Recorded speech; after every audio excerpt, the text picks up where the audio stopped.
right, thank you everyone for your patience. We have our slides up, we have our equipment out, we're ready to go. We have about an hour or about 50 minutes for my workshop today, so thank you so much. I'm so happy to be here. My name is Mariju Baluyot. I am Peds Emergency Medicine trained. I currently work at Riley Hospital for Children, and I am a simulation fellow at Indiana University.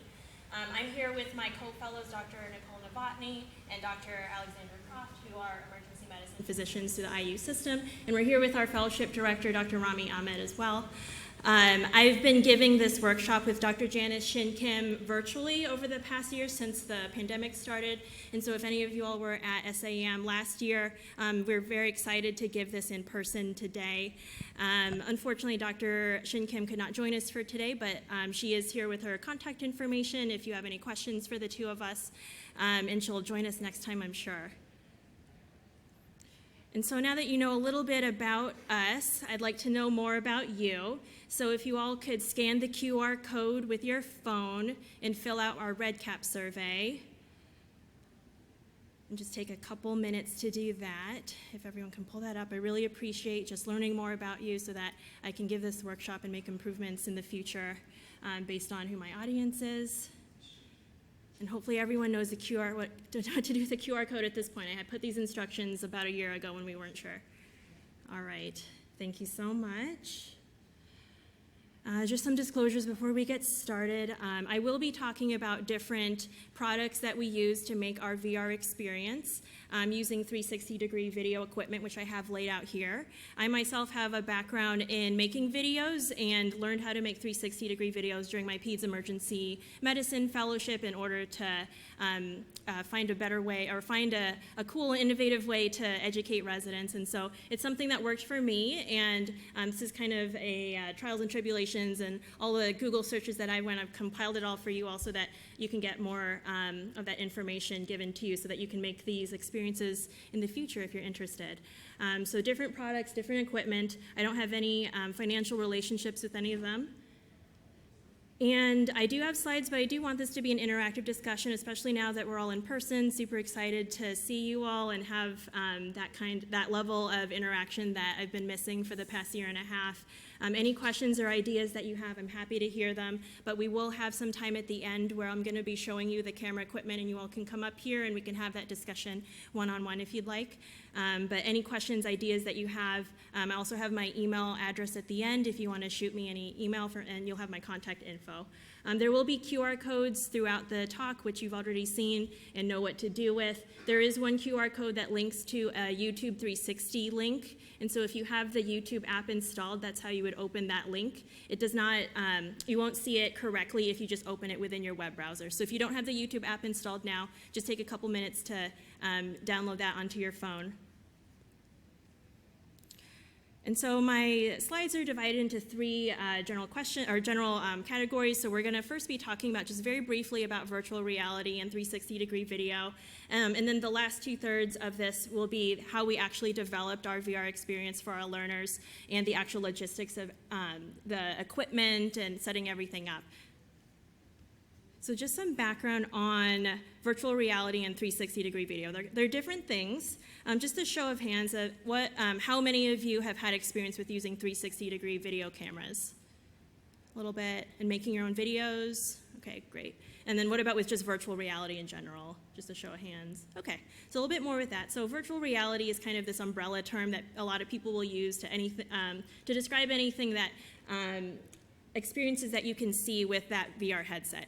And so one of these is 360-degree video, and that's actually using a special camera. That's a 360-degree camera that has multiple lenses that film in all directions. And so this particular camera has 6 lenses, but they all have at least 2 lenses, and I'll show you with the cameras that I brought here. But they film an actual environment and actual people, and then you can actually take that spherical video that it creates and view it on a VR headset. And so just to clarify, we are not talking about 3D video for this. And we're not talking about virtual reality experiences in which they're fully computer generated. So a lot of the surgical subspecialties have programs where you do certain procedures laparoscopically where you're actually interacting with what you're seeing when you're wearing the VR headset, and there are ways for other people to see what you're seeing as well. As you can see, this person is instructing this trainee on how to do this certain procedure. And so these experiences actually require a lot of resources and a lot of funding. Because they're fully computer generated, they do require a whole team of graphic designers for you to work with, and definitely a lot more funding because you're kind of building things from scratch from what's essentially like a video game experience.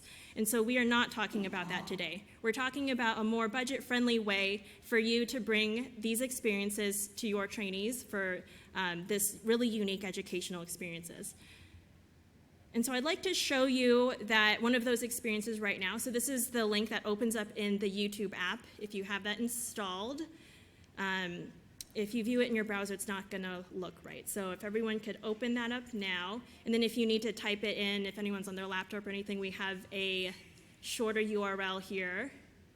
Wonderful. Is everybody seeing it? Awesome. I see somebody moving their phone around, which is a good sign. So this is a 360-degree video. This is what it looks like when it's on your phone. You can also use your iPads for these. And so you can see a way that you're actually seeing a window into what I had filmed here from before. So for those of you who don't have it pulled up onto your phone, I wanted to show you this video, which hopefully will play. Okay. So we're going to click on that link.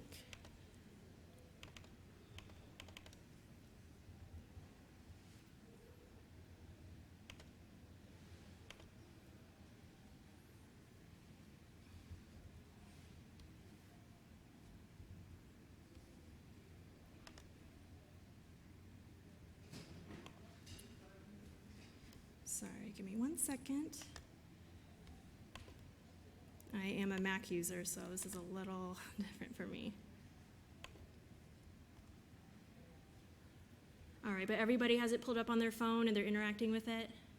Wonderful. Okay, it looks like we might have a little bit of difficulty with actually pulling this up. But if you're unable to view it on your phone, are you able to view it onto your neighbor's phone if they'll share? If anyone needs help, please raise their hand, and any of my co-fellows can also help with that.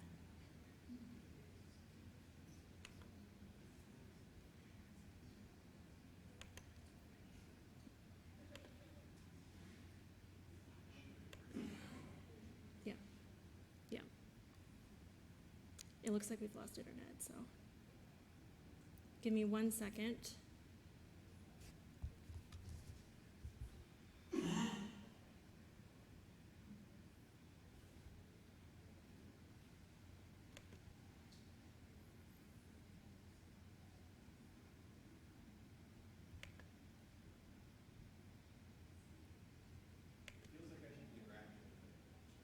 So this is just a sample video that I made for the purposes of this workshop.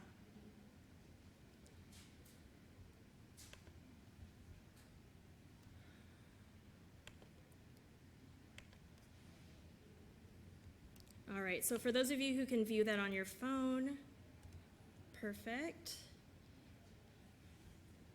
So one thing that you would be seeing if you view this on a computer screen is I would actually be able to click and drag this video that's embedded in here in order to change my view and look around the room. And so I can't do that now because we are offline right now, but it's similar to when you're looking on your phone. You can use your finger to click and drag if you have that app open.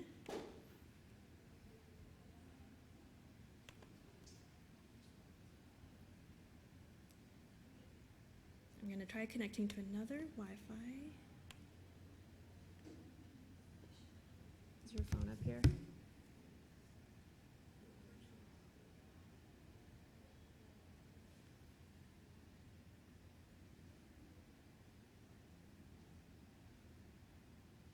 Okay, sorry about that.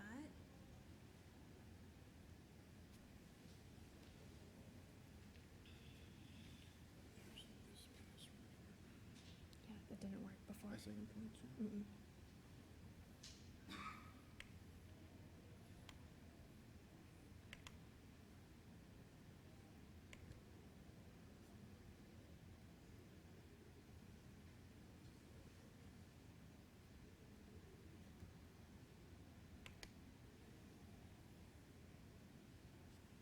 Thank you for your patience with this.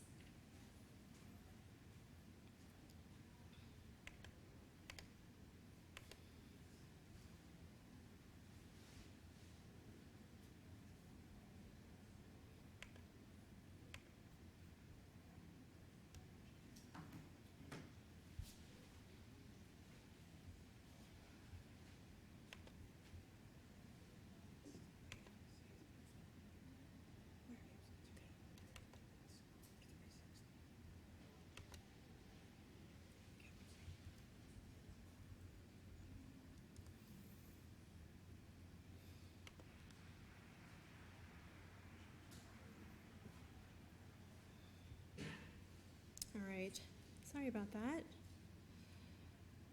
Okay, so what you'd be able to, so we're back to our desktop view of our video, which, let me see this. Our desktop view of our video, so maybe it'll actually play for us. But when you view these on a desktop computer, you can actually, click and drag the screen to see the rest of the room. And it is kind of that fisheye view, as you'll see here. And so it's a little bit easier to see when you're wearing a VR headset, which we'll have some time at the end, hopefully, that you all can see this video. But you can see different parts of the room that I'm going to.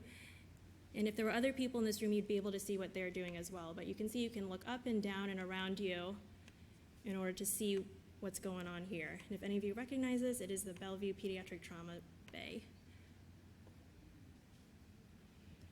And so it's different from when you're actually wearing a VR headset. So this is a schematic that I found that I think illustrates this really well. So you have this 360 camera that films around you, and you come up with this spherical video. And here it looks like a donut just for the purposes of the animation. But when you're wearing your VR headset, you can change your view to look around, kind of like you can with your phone.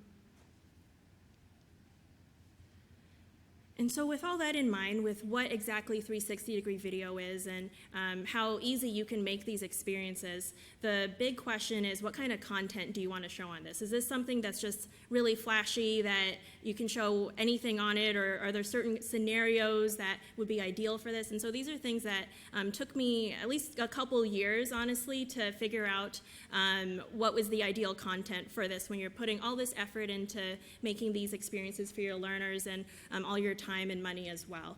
And so one of the things that is really great about this about 360 experience is that these experiences are immersive. So it's like your virtual reality experiences in which when you put on your headset, everything is kind of blocked from your view and you're able to really focus in on that situation. And not only that, but it places you into a new and maybe sometimes a familiar environment. So you might be sitting in a chair or in a conference room somewhere that doesn't have any equipment around you, and you kind of get transported into this other place where you might be seeing that pediatric resuscitation. You might be seeing some other complex scenario that you don't have in front of you at that moment in time.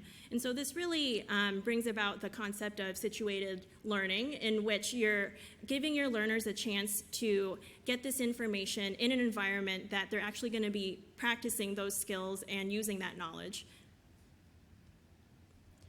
And so another aspect of 360-degree video is that it's scalable, much similar to VR. You're able to recreate these complex, expensive scenarios by just filming them. So you really just have to set aside a morning or afternoon to get all your folks together. And for those of you who do things like in situ simulations or simulations that have a lot of multidisciplinary teams with them, you all have that experience of it's so hard to coordinate everyone's schedules. And so if you can record a scene and be able to play that for your learners afterwards in that immersive environment, that's something that can really benefit you depending on what your learning goals are. And with that, you can also repeat and disseminate this information. So I can take this video and I can send it to anyone who has a VR headset at home, or like we did with our QR code, and you can see it on your phone. And so that's something that you should think about whenever you're creating these videos for your learners. And with that, another thing is that it's portable. And so you have your, with Indiana University, for an example, we have medical students who come in from over an hour away to come to our simulation centers. And so you often have learners who have geographical limitations, or you might have learners that are in resource-poor settings, or even in lower middle-income countries across the world. And so this is something that you can send to other folks and have them be able to see, your PALS algorithm. I have a lot of peds, so, but apply it to whatever your specialties are. are. And you can also, with the COVID pandemic, with social distancing concerns, that's something that really helped with my projects when I was going through my PEDS emergency fellowship, and getting people to get more of that exposure to these resuscitations when we had lower patient volumes in the PEDS side, and being able to see that. Another thing is that these are asynchronous sessions, and so you're able to show these videos and learners can go through them at their own pace. They can pause, forward, rewind, play these scenarios over and over again so that they're able to do that on their own time, which can benefit certain scenarios depending on what your objectives are. And lastly, another aspect of immersive 360 video is the fact that it has that first-person perspective. And this is something that's not all that common with a lot of these scenarios. You'll see a lot of resuscitations when you look at medical education videos that use 360 video. If you kind of get past the other 360 videos that are like snowboarding and skiing and snorkeling, and you actually get to the medical videos. But another thing that is really great about this is that when you make these scenarios, your camera becomes a person when they put on the VR headset. So when they get that view of the room, it's almost like they're in that room, and you get transported into that experience. And so there are certain scenarios where you can learn vicariously through this, or you can really have there's a concept called embodiment where you become somebody else when you're in these experiences. There's a very notable example called We Are Alfred that was made by Embodied Labs, which is a group in California. A couple years ago, they created this VR experience using 360 video and a little bit of augmented reality overlay with some computer-generated aspects here. But basically, you put on the VR headset and you look down at your hands and realize you're an African-American gentleman. And then you continue about your day and you realize you also have macular degeneration, you happen to be in your 80s, you have age-related hearing loss, you're trying to go through your regular routine and going to doctor's appointments, and the whole point of this experience is so that learners can see the difficulties that this person in particular is going through as he goes about his usual activities, and really be able to understand this person and your patients even better with that. And so I wanted to give you some real-life examples of what I've made in the past couple years. I did my fellowship at NYU, and now I'm at Indiana University. And so these two scenarios I did when I was back in New York. The first one is this 360-degree video of a pediatric trauma, which I've shown you the still shot for.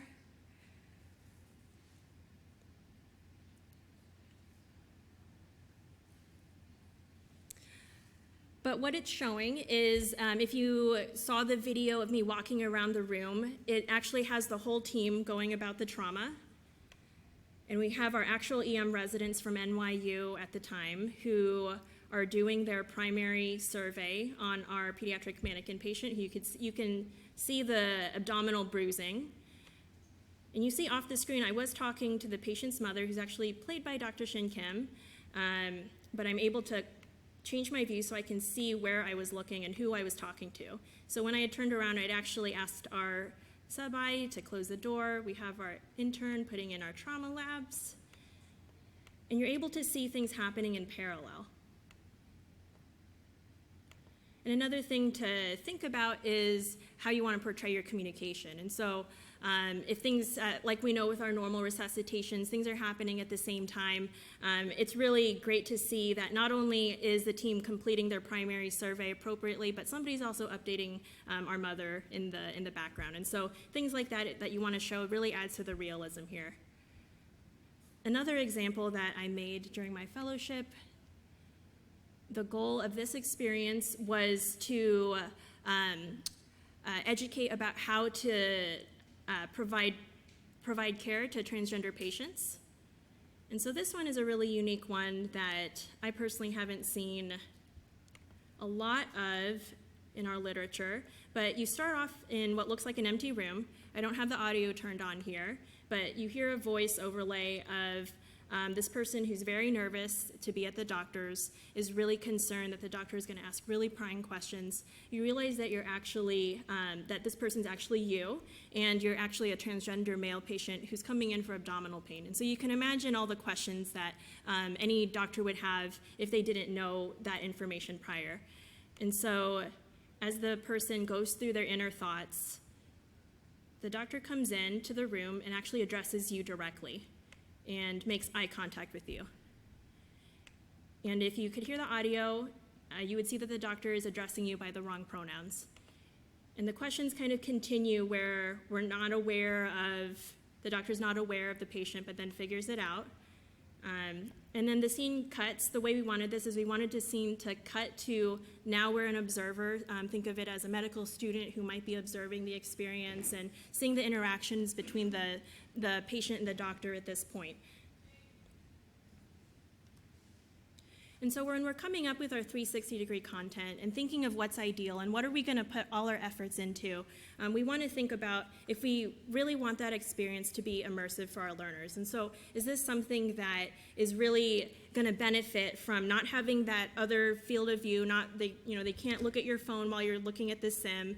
You can't necessarily take notes during this, but you are immersed in this environment. It's almost that real life environment where you're in a room and you're seeing everything happen around you.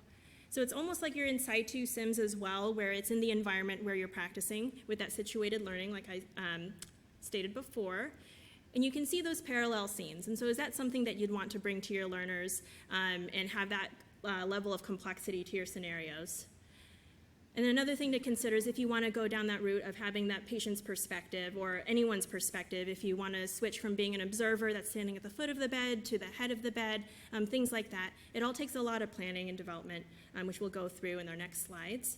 And so again, some limitations when we're moving forward with this is that these scenarios are recorded. So it's kind of like if any of you have just used your regular iPhones or just regular cameras for your simulations. These are things that you watch and you show people over and over again, and that's the whole purpose of recording these scenarios. And so if you want to show an ideal scenario, that's great. If you want to show a scenario that's not so ideal, but you want to get across certain learning objectives, then that's also great. But this is something that you're putting all this effort into, and so you need a lot of planning and development in order to make sure that you're hitting all your learning objectives.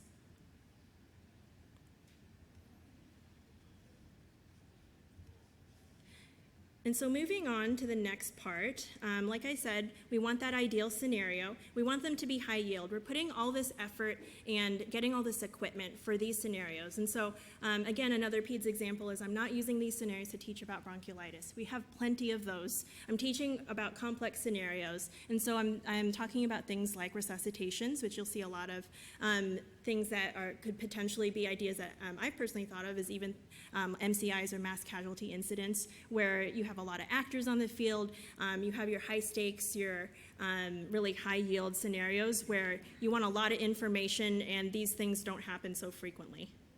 But you also want it to be feasible. And so if you don't have access to standardized patients, if you don't have access to patients who identify as transgender, like we had in New York, then that's something that could be a barrier to you producing these videos and things to think about in your planning stages. And then lastly, you also want your scenarios to be very visual engaging. And so one of the other scenarios that I had thought of when I was thinking of my first PEDS trauma case was another high yield scenario that a lot of people are not comfortable with is actually pediatric toxidromes and those presentations. But those can be really difficult to portray, not just on a mannequin, but also the fact that you have to look at somebody's pupils. It's really hard to zoom in on these scenes. It's really hard to see the fine details of an EKG with these scenes. There are ways to get around that, but it adds another layer of complexity to how you produce these experiences for people. And so scenarios that are really the things that you can see very clearly, like we clearly saw that abdominal bruising on that mannequin, and we clearly saw the team dynamics there. So things like that are things to think about whenever you're coming up with your scenarios. And then lastly, you're also going to gather your actors. And so who are you going to feature in your video experience? We all have experience with simulations, and those of us who are really comfortable with being in those types of scenes are generally pretty good on camera. Not always good on camera, but you want people who are not only comfortable being recorded, but able to follow directions with your script and be clear on what your learning objectives are and what the purpose is in this experience. And you want them to understand that this is something that's going to be used for medical education. And so whether or not and so that brings about this concept of psychological safety, which we talk a lot about in the simulation world. But part of that is having your script very clear to who you're going to pick to be your actors. And so it was really important for me, for my first scenario, that I had emergency medicine residents playing themselves, I had pediatrics residents playing themselves, I had nurses playing themselves as well, and then I was the fellow with my attending next to me. And so the whole point that I wanted to get across was when I showed these to EM residents later, they see their co-fellows doing, or they see their co-residents doing what they're actually doing on a regular basis. They're not seeing their co-residents putting in, like doing the nursing parts of things, because that kind of takes away from the realism when you're recording these. And so that's why getting your actors together and getting them on the same script is also really important. It's not, it's similar to in-person simulation, but also different in that I feel that it needs a little bit more structure when you're moving forward, just because this is something that you're going to be producing and giving to people over and over again. And so whether or not you get verbal or written consent is something that is also very institution dependent. I did this when I was at NYU, and so this is an example of what I got from our media department, because they were very stringent with this. And so that's something to talk with your media department with at your institutions if this is something that's required, versus a lot of the general consensus is when we're making just medical education videos in general, is that when somebody is showing up to your education experience and you're filming them to do something for the purpose of med ed, there's kind of that verbal consent of I'm okay being on camera, but it just also depends on where you're doing your filming. Bellevue Hospital happened to be host to a lot of different medical dramas, and so they definitely wanted any cameras to be accounted for, and so that's something to think about as you're making these experiences.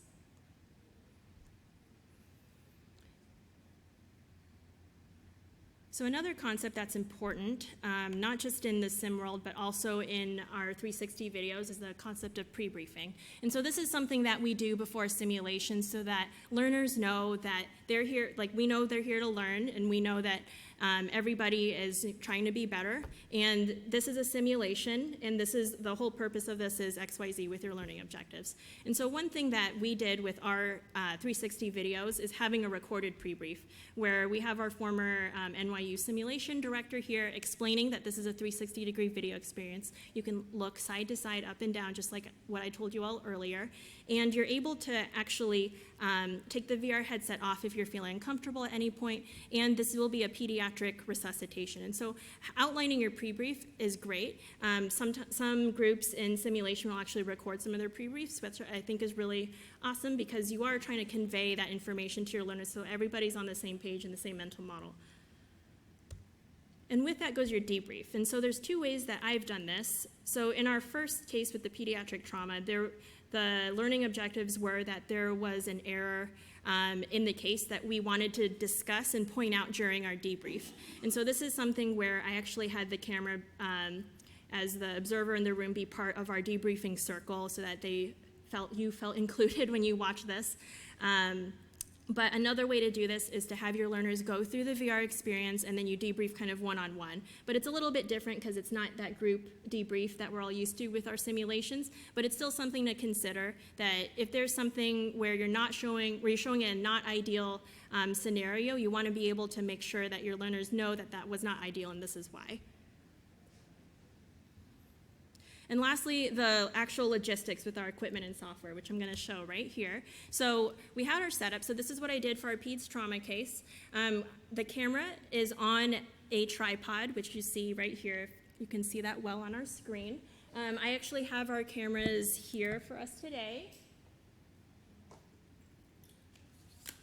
And so one thing I really wanted to show is that it's really important for your cameras to be at about observer height. And so I wanted to show that here in the sense that, and I'm a little shorter, but if you have an average 6-foot-ish person, your camera is about this tall, okay? And then you would have your tripod extender there. So if you imagine having your camera at about a foot level and you're viewing this on a VR headset, you're actually looking up for a lot of the time, and so you're essentially 2 feet tall at that point, if that makes sense to everybody. And so where your camera is really important for these experiences. And so having it at about person height in a place where you're not gonna get knocked over by equipment or other people kind of running around during a resuscitation or whatever your scenario is really important. You'll see some groups that during their resuscitations, the camera is actually hanging from their tripod upside down from the ceiling to get that bird's eye view of the resuscitation. And that's something that works for some people, but I personally don't really like it because it feels like you're kind of like security camera footage where you're like really high up. And so that's something that I didn't like personally, but if that's something that you want for your scenario, for everybody to see exactly what's going on, and if you're worried about your camera getting knocked over by a C-arm or a portable chest x-ray or anything like that, that's another option. But for me, it was really important that the camera becomes an observer, because when you're viewing that in your VR headset, that's what it feels like when you're wearing it. And that being said, if you want your perspective to be in a certain way, you have to set your camera up that way. And so when I had my patients, or when I had the camera become my patient, I made sure to set it up as if the patient were sitting in bed. And so this is my setup for when or similar setup to when I had my transgender patient cases, where the level of the camera is now at the level of where a person would realistically, their eyes would be when they're sitting in the bed. And so those are things to all consider, making sure that this is an okay setup, you're not gonna knock your cameras over, and all things to think about whenever you're making these. So like I said, each of these cameras has lenses that film in different directions. So I'll show you this one that we have here, and actually can pass this one around. Nicole, do you mind taking this? Just pass it around the room. And you can turn it on too. The on button is on the side. You just hold it down. You might see yourself. You might see Alex in front of you. All right. And so each of those cameras is filming. So this camera is filming this way, and this one's filming this way. So these are 2 wide-angle lenses that create these 2 separate videos. So you can see when you're in this room, there's one lens that features me walking on one side of the camera, and the other side of the room is empty. You all see that?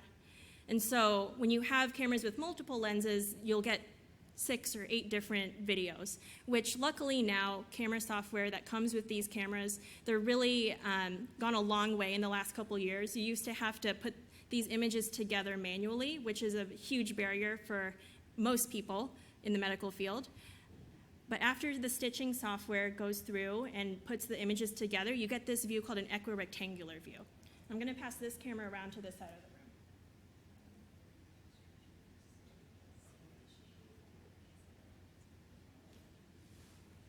And so now you see that this is a view of the entire room in that 360 format.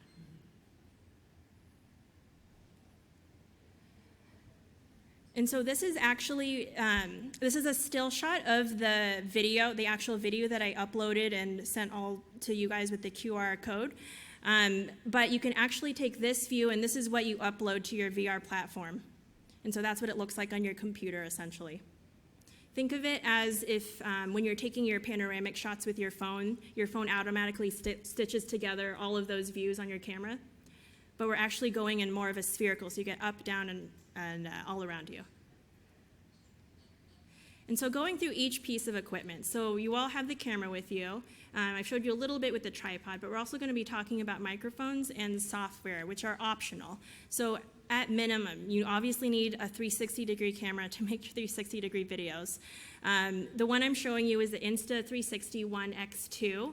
The original one that I had used was the Insta360 One, which I think the upgrades now it was, I think, $399. So for $30 more, you get a lot better camera. You get a touch screen. If you've turned on that camera, you can actually touch the screen there and change the settings. Please don't do that, Dr. Peng, but if you see it on there. So you're actually able to get that view when you're looking at the camera versus the original cameras where you could not see what you were recording in real time. You see this camera if you're able to look and see that it's a very simple touch screen and there's one button that records. And so that's different from a lot of other cameras where you have many, many buttons. It's really not user-friendly. I like this one. Again, no product endorsement, but this is what I personally liked.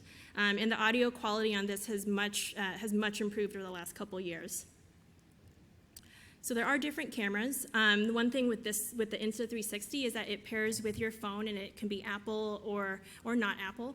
You have your Samsung Gear 360, which is another type of camera which only pairs with Samsung, and so these are all things to consider, whatever works for you and your institution. One of the second or probably more common cameras that you'll see that are 360 are the GoPro 360 cameras. It's a similar looking camera, except it's the classic GoPro square camera, but still has that touchscreen view on one side. And then the other side is just the regular camera lens. You can actually use these cameras as regular cameras that film just one side of the lens, if that's something that will help you with your scenarios. But you can see how they're pretty affordable, just a couple $100s, and things are improving every year with these. And then you have your more professional level cameras. And so these are really high-end, multiple lenses, multiple places where you need that stitching software to be accurate. And so these are what more of the professional video developers are using. And so these are some things that you might see if you end up pairing with a professional video company that can make 360-degree videos. There are some hospitals that will do that, but again, a couple $1,000s to hire them on, and so, but they do have higher-end equipment and software. So camera at minimum and a tripod in order to make these videos is just the bare minimum to try this out at least. And so for those of you that have prior experience with making videos or even just regular photography, you're probably used to a tripod that looks like this. That's actually not ideal for the 360-degree video. Thank you. You actually want a camera that looks like this on the right. And the reason for that is when you have your cameras, on your tripod, the stitching software stitches all of this view around here together, but you want your footprint to be as small as possible at the very bottom of the camera. So I'll show you what that looks like. If you still have that other video of me walking around the trauma bay, you can pull that up and see for yourself when you look down. But this is what you're seeing when you look down in that video.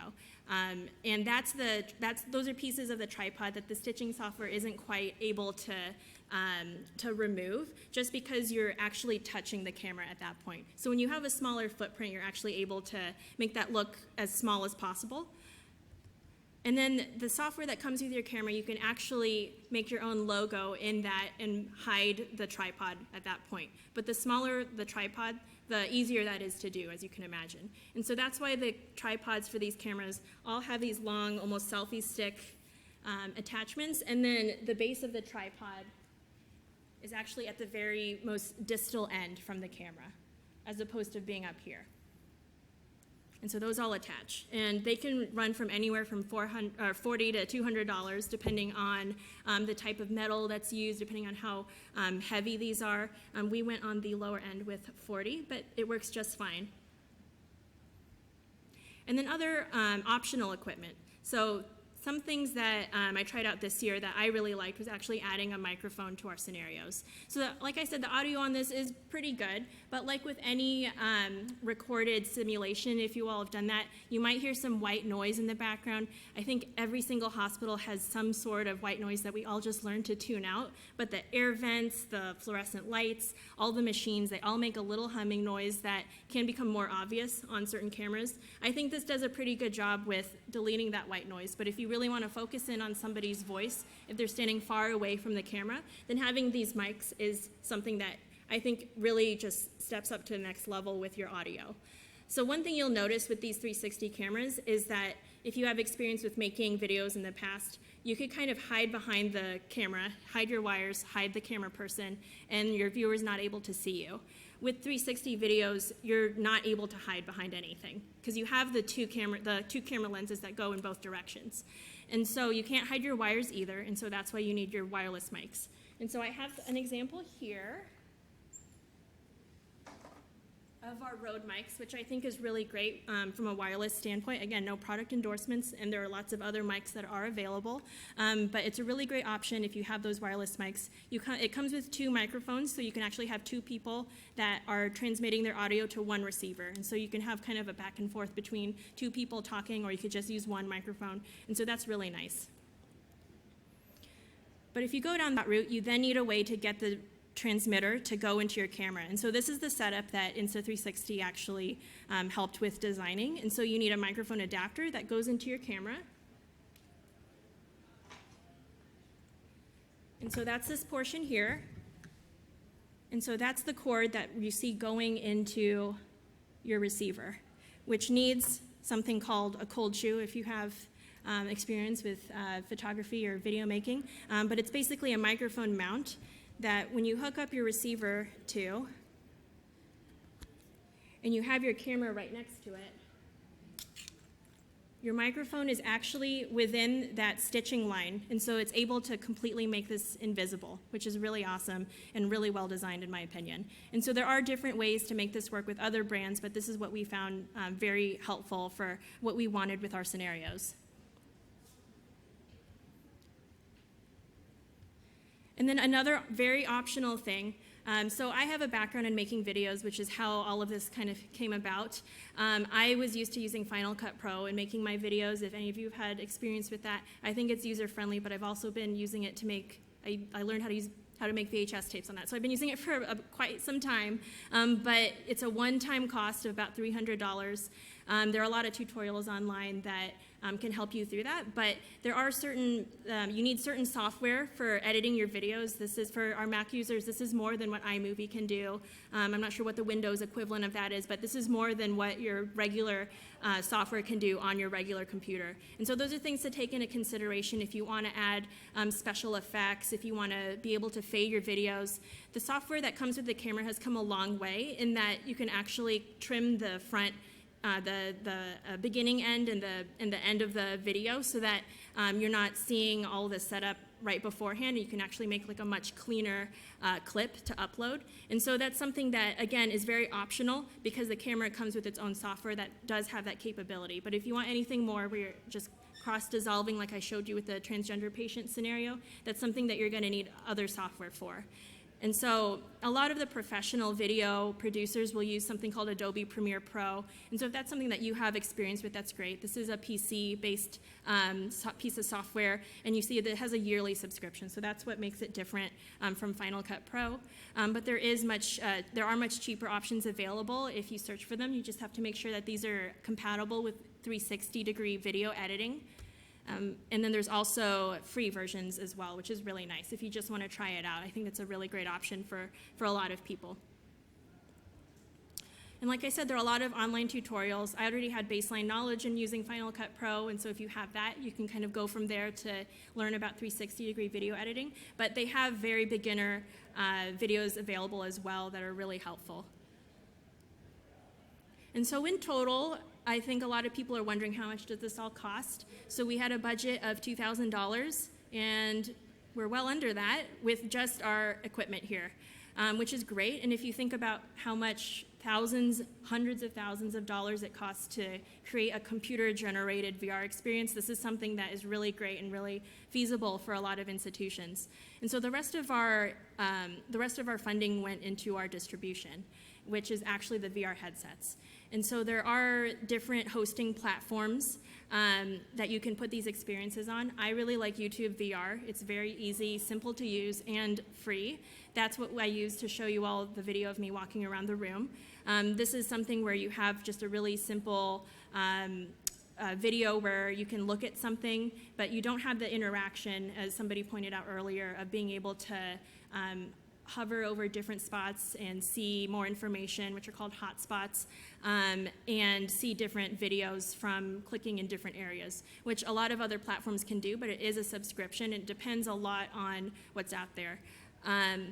So what I had through NYU was something called Wanda VR. This is a subscription of a couple $100s a year.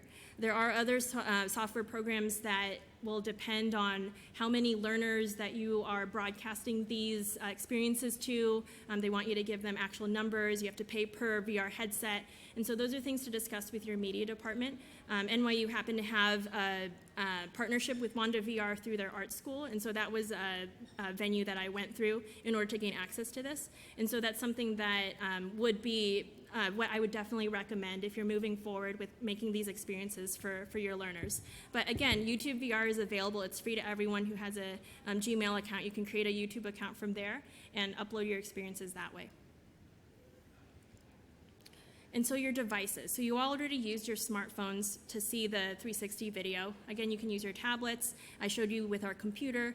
And the VR headsets, most of all, is how you're going to have that really, truly immersive experience. So we have an Oculus Quest here, which I got from my original projects, which went for about $400 originally.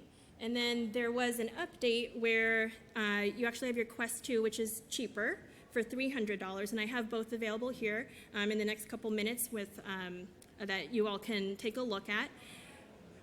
There are some limitations recently with Oculus Quest, if you all haven't heard of them, but basically you need to link your Facebook account to each Oculus, which is a whole separate discussion that we're not going to get into, but there are other VR headsets available where you don't have that requirement, but they might be just a couple more $100, a little bit more expensive. But this is what worked for us, and if you only need one VR headset, 2 VR headsets, it's something that is doable, and you can see that before all of this, when I was still researching how much all this costs, I was under the impression that headsets cost thousands of dollars. And so this was something that I was pretty pleased with. There are things to consider if you are looking at lower middle income countries and other resource poor settings that you can actually use Google Cardboard. Does anyone remember this coming out a couple years ago? They actually sent you this little thing that you put together, and you can actually put your smartphone into that. And so you still need access to a smartphone is the limitation there, but a lot of people who have that are able to have these VR experiences through Google Cardboard, which I think is really awesome. And so those are other things to consider if you're trying to bring these experiences to elsewhere. And so this is just by no means a comprehensive checklist, but this is just a general checklist of what I talked about today, of what is the bare minimum of what you need for 360-degree video as far as your equipment, and then considerations for your content. My contact information is here, as well as Dr. Shin Kim's. We are more than happy to answer your questions. And just a couple minutes. Almost done.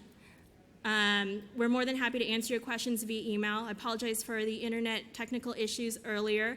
If anyone would like to take a look at our headsets right in the next couple minutes while the next crew is setting up, I'm more than happy. I'm also happy to show you more with our cameras if you had any questions. But thank you so much for your attention.